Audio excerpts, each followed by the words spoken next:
오늘 외게 주신 하나님의 말씀은 어제에 이어서 사도행전 2장입니다. 사도행전 2장 1절부터 13절까지 교독하고 마지막 절은 합독합니다.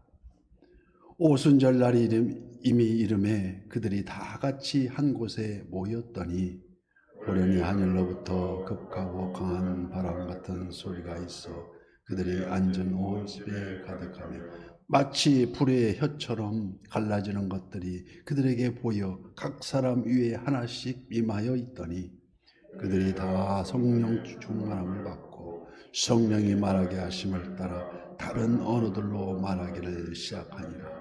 그때에 경건한 유대인들이 천하 각국으로부터 와서 예루살렘에 머물러 있더니 이 소리가 나매 큰 무리가 모여 각 자기의 방언으로 제자들이 말하는 것을 듣고 소동하여 다 놀라 신기하게 여겨 이르되 보라, 이 말하는 사람들이 다 갈릴리 사람이 아니냐.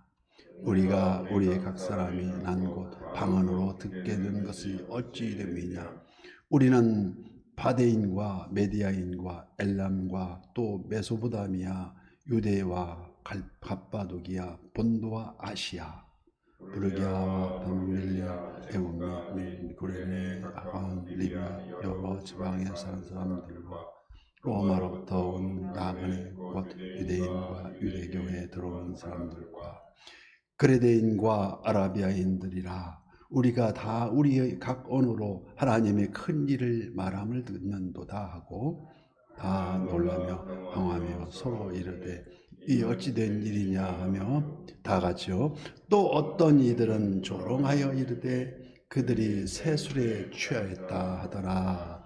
아멘. 오늘 시간도 실시간 유튜브를 통해서 선한유교회의 기도의 향연 속에 새벽을 깨우는 우리 성도님들 모두에게 여호와 샬롬, 하나님의 평강과 지키시는 하나님의 풍성한 은혜를 축복합니다. 성령이 임하시다. 오늘 본문은 성령이 임하시는 성령 충만의 과정을 일컬어서 1절 말씀과 같이 오순절 날이 이미 이름에 그들이 다 같이 한 곳에 모였더니 바로 오순절 성령 강림하심을 표현하였어. 그래서 4절 말씀에도 후반절에 성령이 말하게 하심을 따라 다른 언어들로 말하기를 시작하니라. 즉 방언을 말하게 하심을 뜻하고 있습니다. 구약시대의 3대 절기, 유월절, 칠칠절, 초막절, 세 절기 중에 오순절에 해당하는 칠칠절의 헬라식 표현을 오순절이라고 합니다. 77이 49, 7을 7번 해서 49일에 하루를 더하면 오순. 그래서 순이라는 것은 열흘을 뜻하는 것으로 5열흘이니까 오순절이라 부릅니다. 이스라엘 백성에게는 오순절은 추수에 대한 감사뿐만 아니라 유월절 애굽 포로 생활의 종식을 선포하고 하나님의 전능하신 손길로 구원하심을 받아서 그날로부터 50일째 되는 바로 그날 모세는 시내산에서 하나님의 계명을 받은 날입니다. 그러므로 오순절은 수확을 통한 충만함의 기쁨을 누리는 날이며 동시에 하나님 말씀을 받고 구별된 언약 백성이 되는 날이기도 하는 경사일입니다. 그 오순절에 주님의 승천과 함께 약속하신 대로 성령이 임하는 그 모습을 지금 묘사하고 있습니다. 어떻게 묘사하고 있습니까? 이때 성령님 임하심은 첫째 바람같이 임하시고 불의 혀같이 임하시는 장면입니다. 바람을 히브리어로 루하흐, 와하 할 때 루하흐, 바람같이 묘사되는 건데 불의 혀처럼 이 성령님이 임하십니다. 그래서 2절 말씀에 호련히 하늘로부터 급하고 강한 바람 같은 소리가 있어 그들이 앉은 온 집에 가득하며 소리는 귀로 듣습니다. 언어도 귀로 듣고 배웁니다. 어린아이들이 말을 배울 때 귀가 먼저 트입니다. 왜 그것이 그리 중요할까요? 이는 곧 예수 그리스도 안에서 새로운 피조물이 되고 성령 세례를 받음으로 예수 그리스도와 함께 동행하며, 즉 그리스도인은 하나님의 말씀을 쉐마, 들음으로써 시작한다는 뜻이기 때문입니다. 그래서 로마서 10장 17절, 그러므로 믿음은 들음에서 나며 들음은 그리스도의 말씀으로 말미암느니라. 이와 같이 말씀을 듣고 믿음이 불릴 듯이 일어나며 성령의 말하게 하심을 따라 매일매일 한 걸음 한 걸음씩 그리고 그 길을 성화되어 가는 길이라고 우리는 그 길을 걷고 있는 것일 줄 믿습니다. 바로 이를 통해서 우리 신약 교회가 세워지고 지금의 시대를 성령 시대라고 이름합니다. 그런데 흥미로운 사실은 분명 그들이 다른 언어들로 말하기 시작했는데 흩어져 있는 디아스포라라고 하죠. 흩어져 있는 유대인들이 그 소리를 듣고 소동하기 시작했습니다. 오순절 성령을 받은 이들이 다 천하만국의 말을 하게 되었고 그들 모두가 이들의 말을 알아들었다는 사실입니다. 사실 창세기 11장에 바벨탑 사건으로 인하여 하나님은 인간의 언어를 흩으셨습니다. 언어에 따라서 민족들을 갈라졌고 이로 인하여 인류는 언어의 혼란 속에서 서로가 소통하지 않는 불통의 아픔 가운데 처하게 되었다는 것입니다. 그래서 창세기 11장 9절 말씀에 그러므로 그 이름을 바벨이라 하니 이는 여호와께서 거기서 온 땅의 언어를 혼잡하게 하셨음이니라. 여호와께서 거기서 그들을 온 지면에 흩으셨더라고 기록되었듯이 그 결과 언어의 불통으로 혼잡하게 되었고 또 흩어지고 분산되었다는 것입니다. 그러나 하나님은 여기 오순절 성령 강림을 통하여 드디어 바벨의 저주를 풀어주시기 시작했다는 것입니다. 영접하는 자 꼭 이름을 믿는 자들에게는 하나님의 자녀가 되는 그 새로운 질서 속에서 예수 그리스도 안에 하나가 되는 것, 그 전제 조건으로 바로 하나님 말씀을 듣고 얻게 되는 선물, 이 선물은 바로 반석 위에 세워질 믿음입니다. 왜 그렇습니까?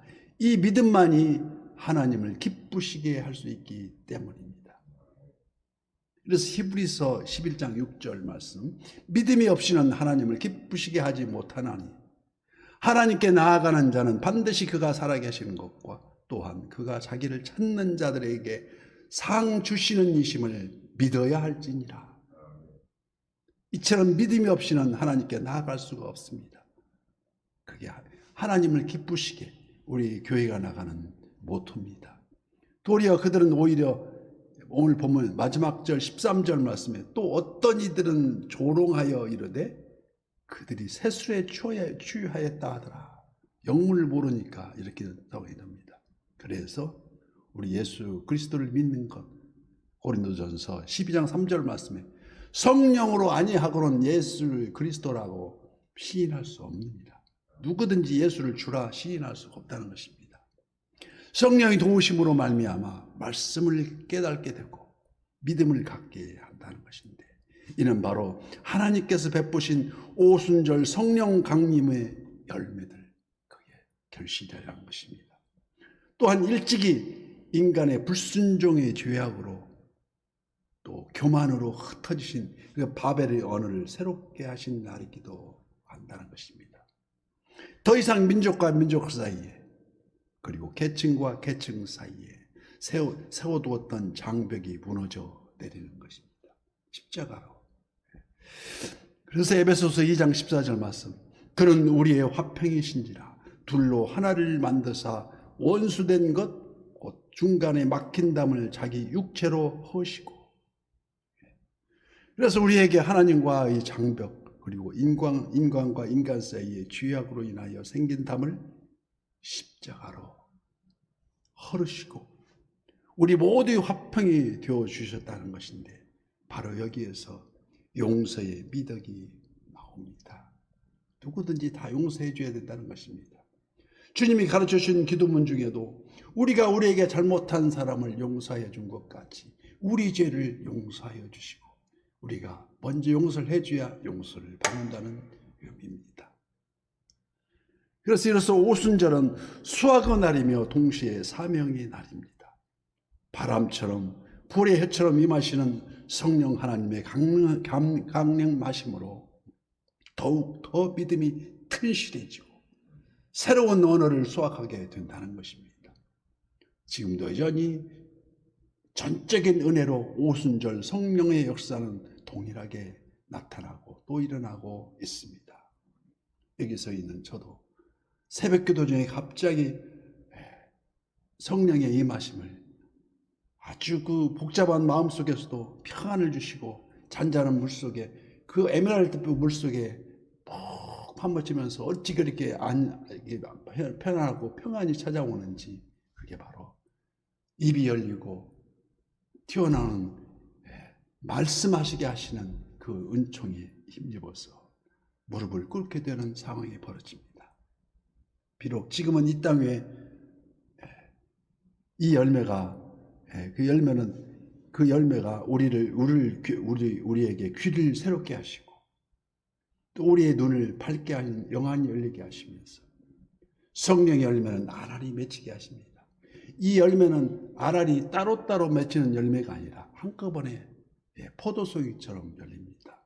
그래서 우리 지금 강대상에는 전에 목판으로 조각되어 있는 강대상에는 반드시 포도나무와 포도송이가 그려져 있었습니다. 그리고 교회 깃발은 항상 포도송이가 열려있듯이 그 포도송이는 성령의 열매입니다.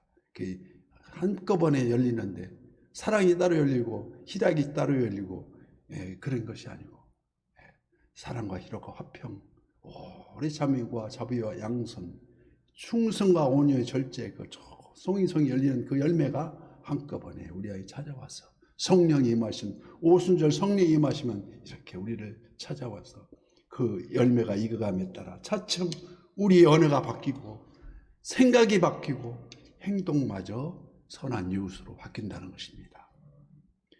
비록 지금은 이 땅 위에 잠시 세상에 내가 살면서 항상 찬송 부르다가 날이 저물어 오라 하시면 영광 중에 나아가리라고 찬송하면서, 그래서 그 열린 천국문 내가 들어가 세상쯤을 내려놓고 빛난 멸류관 받아 쓰고서 주와 함께 길이 살리,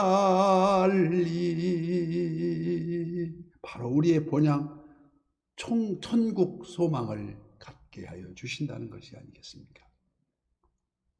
바로 오늘도 새벽을 깨우면서 성령 하나님 동행하심으로 승리하시는 그 선한 이웃의 모든 지체가 되시기를, 신령과 진정으로 드려질 주일 예배를 예배하는 우리 모두가 되시기를 예수님 이름으로 축복합니다.